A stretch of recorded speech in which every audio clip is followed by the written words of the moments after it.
Hello, I'm so glad you're here. This is Jennifer McGuire. So last week I put up a video that was an edited, shortened version of a live replay, and I asked you all what you thought. Many of you really appreciated this shortened version, so I have another one for you today. However, I do encourage you to check out the live if you want more information. I make sure that my lives stay very craft focused, where I just share tips, techniques, and more. And I answer lots of questions. So a lot more information is on that full live, but I know you don't all have time for that. So I have the shortened version for you today. So recently, I really wanted to put to use some Aqua Pigments, which is a product from Brutus Monroe. I wasn't really sure about all the things you could do with Aqua Pigments, so I asked Christopher Allen, the owner of Brutus Monroe, if he'd go live with me to explain some of the ideas, and we would both demonstrate techniques you could do with them. Now, keep in mind, you could do the techniques we share with liquid watercolors, but you'll see that these aqua pigments are really special and give incredible bold color. I'm really excited about the stencil technique that I shared and the embossed resist technique that Christopher shared. Keep in mind, this is an edited replay of a live video, so it's not complete, but I did want to share the shortened version. And at the end of this video, I will show you a closer look at the completed cards that I made after the video. I will be back, I promise, with regular videos more often, but this month is very busy between some class prep that I'm doing over on online card classes and some of these fun lives that I want to do with friends. Okay, let's get started. Well, we're set. So, Christopher, I thought we should talk about Aqua Pigments because that's a big part of your line and something super fun to play with. So why don't you start by telling us about Aqua Pigments and give us just some properties of them, and then I've got some fun things to show that I played with today, and then I'm hoping you've got, and you probably have some things to share too. I can kind of tell you about the difference between, there's a couple of different kinds of aqua pigments that we have, and they have, different properties based upon what that aqua pigment is. So I'm going to pull out 3 of the different varieties that we have, and then we can kind of go over them that way. So we have the creamy variety. The creamies are going to be the ones that they work very well on like a darker paper. I don't know that you have any of the creamies yet because they're brand new. No, but we I have don't have those in multiple different colors. And then we have our Galaxy ones. So we have those recently came out as well. We have the Galileo, the Cosmo, as well as the Orion. And those ones have like a slight shimmer to them. They're not full shimmer, but they do have a slight shimmer to them. And then we have our regular everyday ones, which would be the ones that are like coral and, yellow, orange. And then the ones that you have the Gilded, which is probably Gilded and Pearl are our 2 best selling of all time because they are just so incredibly pigmented. They have probably more mica than we should put in them, just simply because I wanted them to be really, really, really shiny. Sure. So I think most of them on the market, they probably use probably half of the amount that we use, but I'm like, please put more. So they're really, really, really sparkly. So those are the different varieties, and you can tell on the website which ones are which because they are actually listed below the difference between them. Gotcha. Okay, so which I know I really like this Gilded, which we'll play with today. It's the like a beautiful gold, and I also have Poppy Field, which reminds me of kind of like a copper. But they're all just a little different, and you can tell the metallics again on the website because they will have a very distinct metallic look to them. But today I'm going to demonstrate with the Gilded and the Poppy Field, which both have that metallic look to it, and then also the Violet and the Fuchsia, which are just regular. So these are just like kind of like a, would you say like a, what do you call liquid ink, I guess? Yeah, so it's a liquid pigment is what we call liquid it. So pigment. Okay. So it's essentially it's I don't want anybody to like re-ink their ink pads with it. It's not that type of a formula. No. Okay. It's made to move. So it's made to really shift and move around your page. And you can do techniques, like you said, where you can just drop color, and you can really do a lot of fun things with them. But you can really, the number one thing you do with them is you can just paint with them. So Yes. having additional Yes. techniques, for our products are probably the best thing. To be able to not just paint with them, but do so many other things is really cool, I think. Well, I'll tell you, before we get demonstrating, the one thing I really wanted to show, because I think it's just gorgeous, is I know a lot of people like, well, there's an argument whether it's splatter or spatter, whatever you want to call it. Yeah.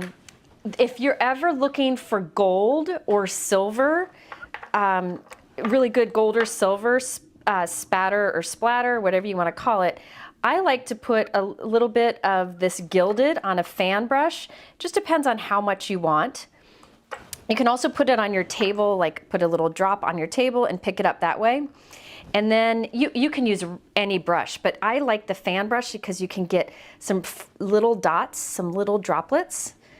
And look at how vibrant, let me put that in my water so it doesn't dry that way. Look how vibrant those little droplets are. So this is the Gilded, and so if you ever wanted like a nice gold splatter or like little mist or whatever, Yes. I like the Gilded, and then the sterling is the silver version. But you could do it with any of them, but I know a lot of people like gold and silver, and look at how those droplets look. And we'll let that dry, but it'll be nice, it'll stay nice and intense gold droplets. Let's see, I thought I would show something fun that you can do with stencils. This is really inky, so I put on black, and I have an apron on because I was making a mess of myself before playing with this. And then do you want to show something too? Yes, so I'm going to show a technique where you can actually use the aqua pigments to do kind of like a relief. So Yeah. I'm going to be doing some stamp reliefing, and you're going to be doing some stenciling. So I think it's the best of both worlds, right? Yes, yes. And so remember, you can use these aqua pigments to do watercolor. So you could put a little, it's got a droplet, you could put a droplet like on a palette and pick it up and paint with it. You can go direct to your paper. You can add water to drops of it to make it a little bit lighter color. But we're going to do more unique things with them today. But remember, they can be used just for watercolor too. Oh yeah, very simply. It's called the Funky Fun stencil. And I'm going to do a very kind of inky, this is one of those that it's not intended to give you a perfect looking result. It's intended to give you like an inky, artsy looking result. So I thought the design of this stencil would be good, but I've done it with some others, and it works really well with a variety of stencils. So I'm going to create with, so this is one of my favorite stamps from our new release. It's called Butterfly Lace. And I'm going to show you how to do almost like a batik relief of this is the one that I made the other day. So I'm going to show you how to do this and create that's so pretty. a really pretty relief. And it will work with this one too. So are you heat embossing with it? I am. So I'm going to stamp it first with our embossing ink, and then I'm going to heat emboss actually in white, which will probably make some folks nervous because it won't look like there's anything there. But I promise you, there will be something once we start adding color. Okay. And while you do that, I have watercolor paper here. You could use any watercolor paper. I'm using, just because I had this out from yesterday, the Altenew's watercolor paper. It's hot pressed. You could use whatever your watercolor paper, anything that handles water a lot, because I'm going to put a lot on here. And what I did is I misted my paper a bit here. I've got it taped down onto a board here just so I can move around. And I'm going to lay that stencil onto the wet cardstock. Now the nice thing about misting the cardstock is, watch, it kind of holds that stencil in place a bit, all those little pieces. So I have my stencil on watercolor paper that was lightly misted. The violet and the fuchsia, which are just beautiful colors. So it's like a watercolor pigment, I guess you could say. And then I also have Gilded, which is that really nice metallic gold, and Poppy Field, which is kind of like a little bit of a poppy field color. I don't know what do you call it, but these have that metallic look to them. And I'm just going to start dripping some on here. And you'll see that because the stencil is just laying on the cardstock, notice how the color goes behind the stencil. See where it's kind of going along the pattern of the stencil? It's going behind it. That's okay. For this technique, that's what we kind of want to have. Yes. And it looks like I'm using a lot. Go ahead. Oh, I just want to let everybody know that I'm switching over. I switched from the embossing ink to our alabaster pigment ink only because since I'm embossing this in white, it will just add more to that to the opaqueness of the white. Ah, there you go. Amy asks, can aqua pigments be mixed together to make a new color? You sure can. The only thing you want to make sure is keep a color wheel nearby, because what can happen is that you can make brown very quickly. Nice. So I dripped on those 4 aqua pigments that I showed you and sprayed it pretty generously with water. So this is pretty wet on here. And I'm just kind of moving some of the metallic around just to kind of spread it and kind of mix it a bit, but I'm not putting a lot of effort into this. I moved it. Dang it. Didn't mean to do that. I should have taped it down. That's okay. It'll still work. Yeah. So now, if you want this technique to work the best thing to do is to walk away and let it dry. It's really best to let this dry on its own. However, we don't have time for that today, do we? So I'm going to, while Christopher talks some, I'm going to heat set this a little bit, just slowly to dry it, but not to do any kind of damage to it. But it's best if you just walk away. Okay. I'm going to try to heat set this. What? I'm sorry. Okay. Very cool. I'm going to heat set this some more.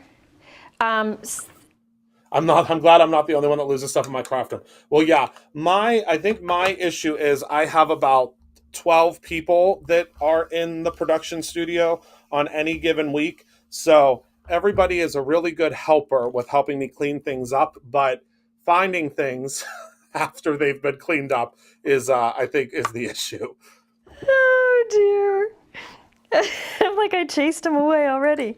Yay. Sorry about that all. Sorry about that. I'm getting another one started here that I can set aside. You can see how it bleeds behind the stencil. It would be cool to, something you could do here is, I don't think I have a paper towel handy. Mike, can you grab a paper towel? You could stop here and let it dry and see how that color, that concentrated color kind of bleeds behind the stencil. So that's actually behind it. And if you let it dry, you're gonna have that color in those areas. And you can just go like this and pick up some of that extra color.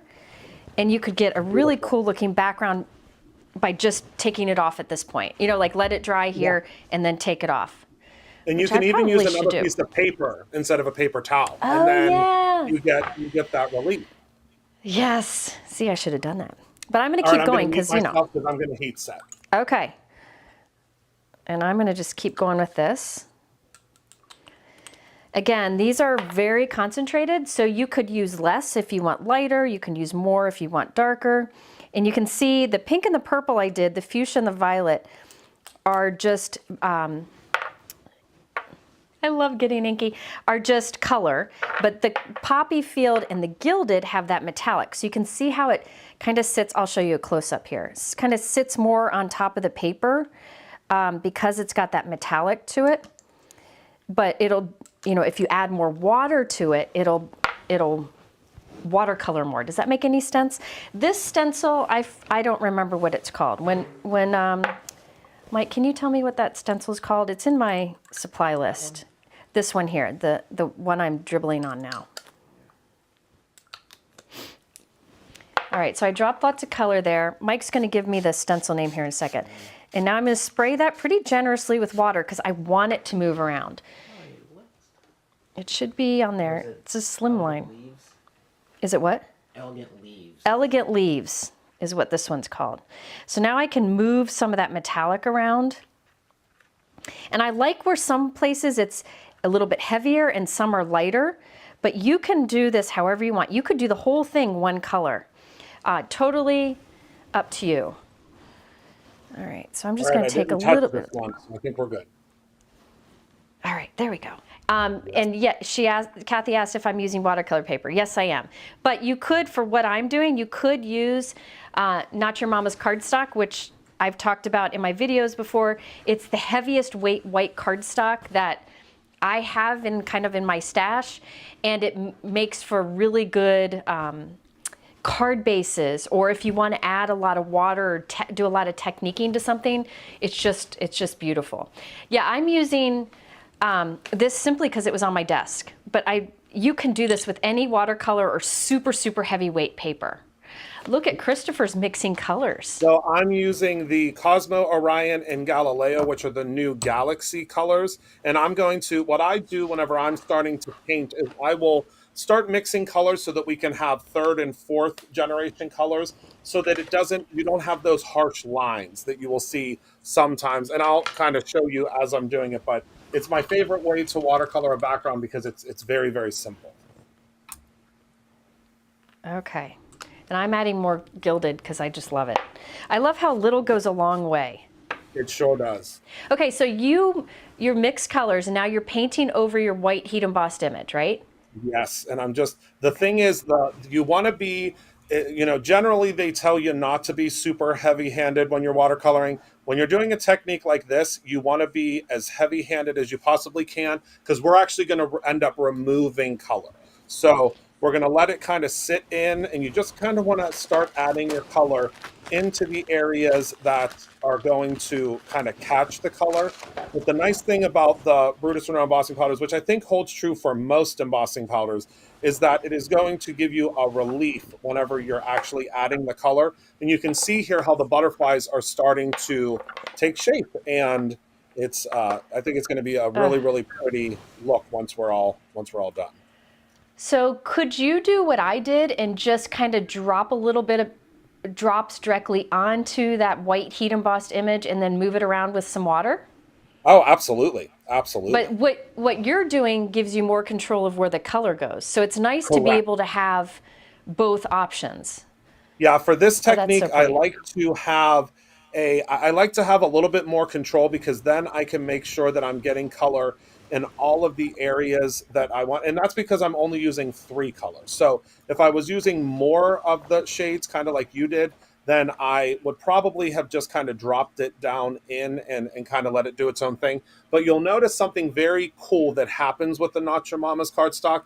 It is a Ah, yes. cotton-based cardstock. So because of that, it creates almost like a tie-dye look. So you can see here how it starts to kind of marble, I guess you would say.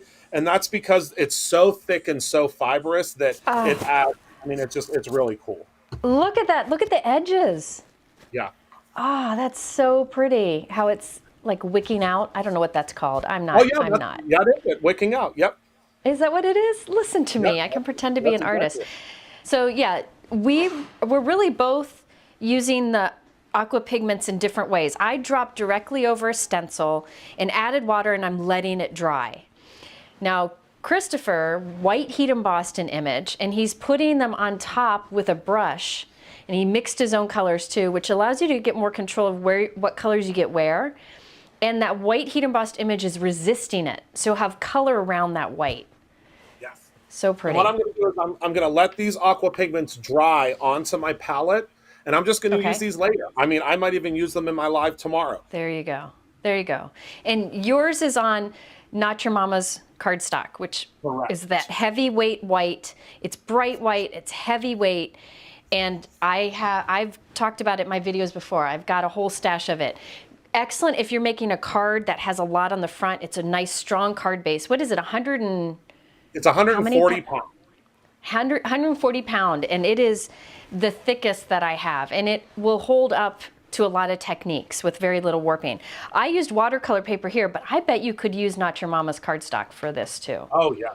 So I'm going to show you all real quick the reveal. This is my favorite part whenever Okay. you blot it because it gives Okay. you that kind of batik look to it. So when you peel this off, you're going to see Oh, you just have the most gentle and beautiful that's so pretty. watercoloring in the background. Now you can also go back over top of this if you want and add more color. I'm kind of okay with this because I like the idea Yeah. that it's much softer, but you can go Yes. back in and you can add, but I mean, I'm so in love with the Oh, way that's that this so lace pretty. looks. I mean, you could just trim that down to an A2 card front and put a nice sentiment right in the center and you'd be good. That's what So I'm going to do. pretty. I'm actually going to use the nice thing. The way that I designed this set was I design things for me and just hope that everybody else loves them. And so this I knew that this was going to be a very large background, and I was like, it's you can use it and you can utilize it in different ways. But I wanted to be able to cut out all of the butterflies individually, so I designed a die set that each butterfly you can actually cut out separately.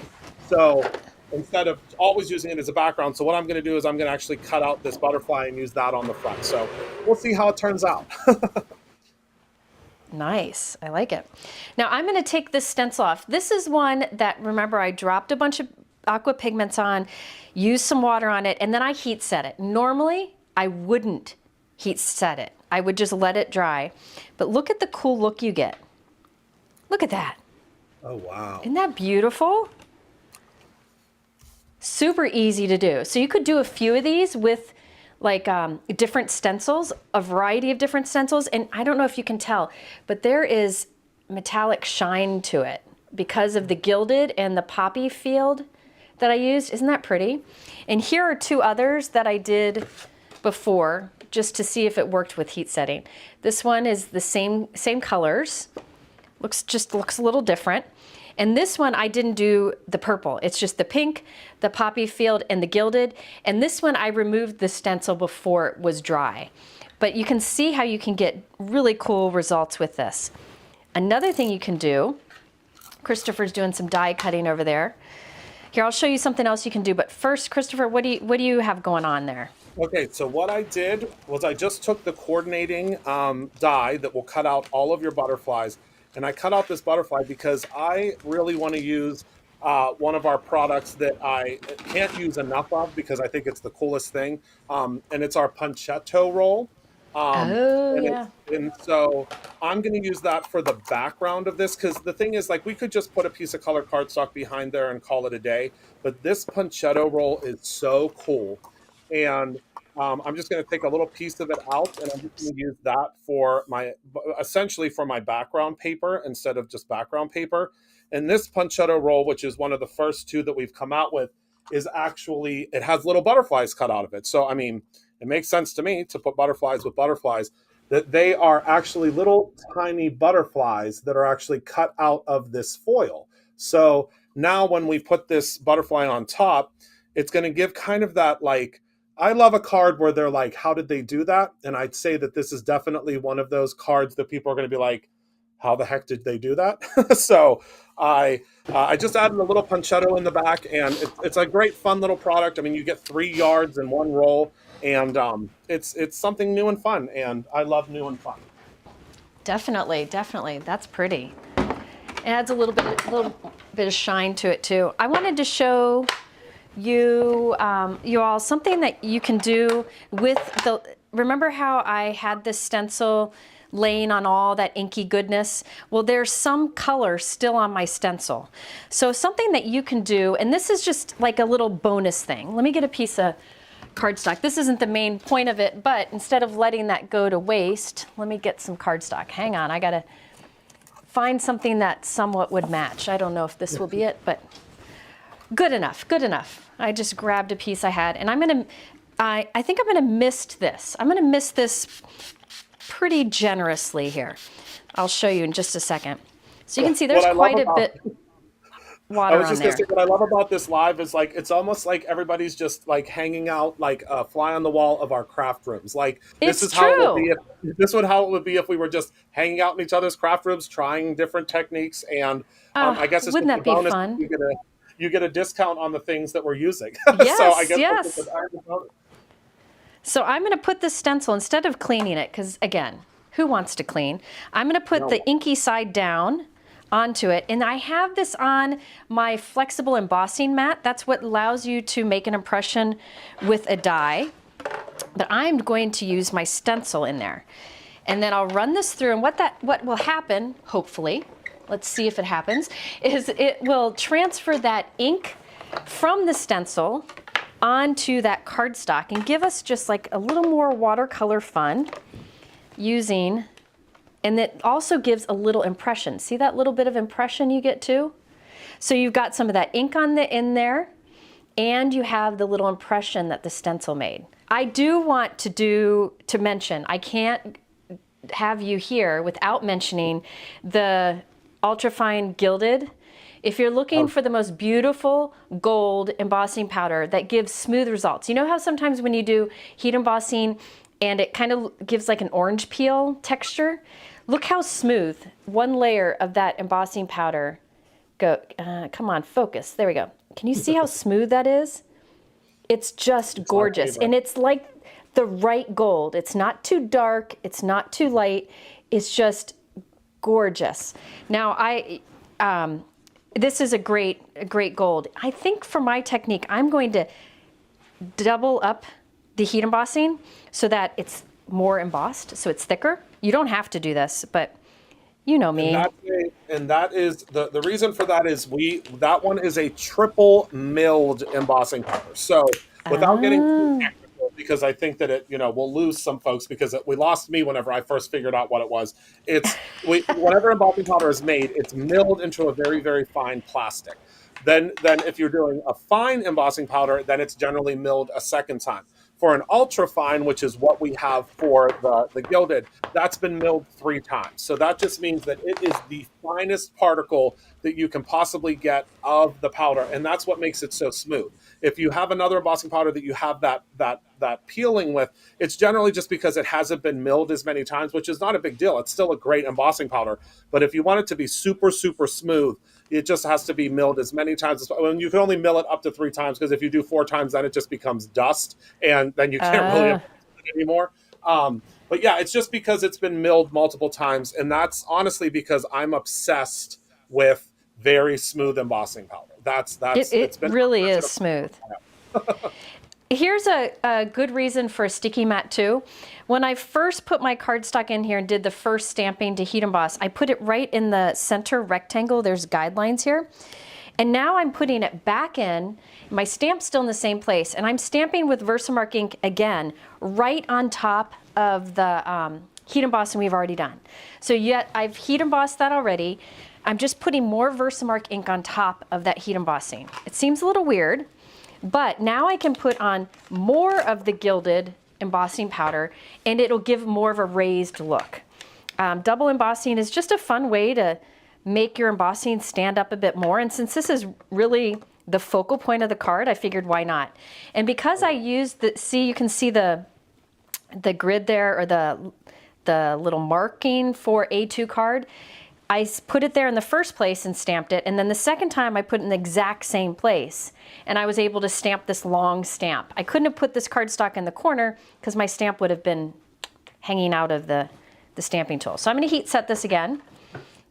Is it focusing? Come on, you can do it. There we go. Look at how smooth that is. So I didn't have to do 2 layers of embossing to get that smoothness. I did it so I got more dimension. You can paint in watercolor with these on top of dark color cardstocks, and you'll get that metallic watercolor look. Now, I'm not going to have time to do all this painting in here, but the heat embossing will resist this color that we're putting on top, and later I can just, when it's dry, I can wipe all the extra paint or the extra aqua pigment from the embossed areas. All right, while I do some of this, tell me what you got going on over there. All right, so I am just at the point now where I am just going to add a sentiment to my card. So it's completed, and actually I just realized through this whole entire time that I can zoom in. So we're going to zoom in, and I'm going to show you what it looks like kind of up close, because I think that it's better to be able to see kind of that marbling and the way that it really stands out. And then you can also see kind of how that Puncheto in the background. I'm hoping that it's showing up on the screen, that you can see how there are tiny butterflies that are cut out of the background. And it's just, again, kind of that, aha, how did that happen? And you can also see the marbling on the Nacho Mamas much better now that I'm zoomed in and not, 45 feet away from you. And you can see how that metallic shows up against the black cardstock.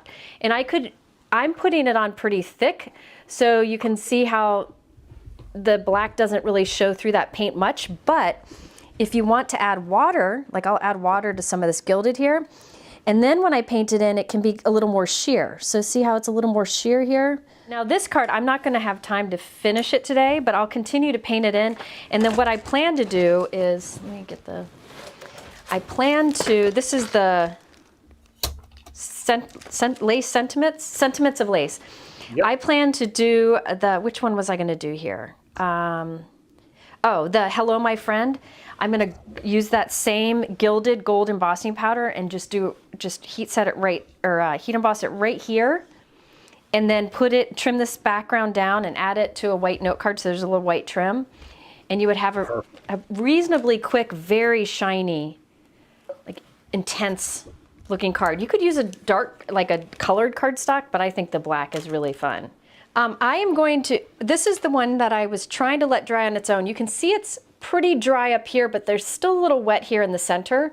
So I'm gonna heat set this. All 5 of us will be teaching classes. I'll be teaching 2, Jennifer, Kathy, Christina, and Laura. Their classes are pre-recorded and will be streamed into the event because, as you can imagine, having all 4 of them in one place, we simply couldn't have enough security. So they are going to be sending in all of the videos are going to be directly streamed to everybody. What we love most about paper crafting. So each class is going to be a little bit different, and it's going to be touching upon what we all love to do. So you're going to learn a lot of techniques at the event. I mean, you're going to learn a lot of techniques at the event, and we're just going to have a lot of fun because we're all friends in real life, and I think it's going to be a fun event. You know, really any stencil, even detailed ones, will work for this. And by the way, when you do like the big background, like I did before, you get these little strips that you can save for additional cards. Bye, Christopher. Bye, everyone. Okay, let's look at my completed cards that I finished after the live. This one has a Peony from Spellbinders that I created from gold and white cardstock, and then a sentiment from Altenew that I created with black glossy cardstock and white cardstock. I really wanted a lot of the backgrounds to show on these simple cards. Now this one is a little bit bigger. This is an A6 card. I trimmed it down and really kept this simple so that all of that background would show. That sentiment is from Altenew, and then I just added cardstock strips with white and gold paper. All right, now for the next one. This one I showed the process online. I used a Brutus Monroe You're My Sunshine sentiment, but only used the word sunshine alone. And then I stamped hello above it and added some gold gemstones. And I did the same thing for another card, but this is just a different background, just showing you that you could use this design with really any backgrounds that you create. It allows the backgrounds to show a lot, but have a simple sentiment on top. And then finally, we have our background on black cardstock where I gold heat embossed with the Brutus Monroe Gilded embossing powder. And then I painted in with those Aqua pigments. I used the poppy field and the gold once again, and white heat embossed a sentiment. Very simple, bold, and lots of shine. Now, I do have photos of these projects over on my blog, which I'll have linked below. And I appreciate you watching this. Again, be sure to check out the live video version of this, the full length. If you're looking for more ideas for using these products, we give a lot more there. At the end here, I'll link to that live video and another related video. And in my description, I have a lot more information. I thank you for spending this time with me, and I'll see you again soon with another video.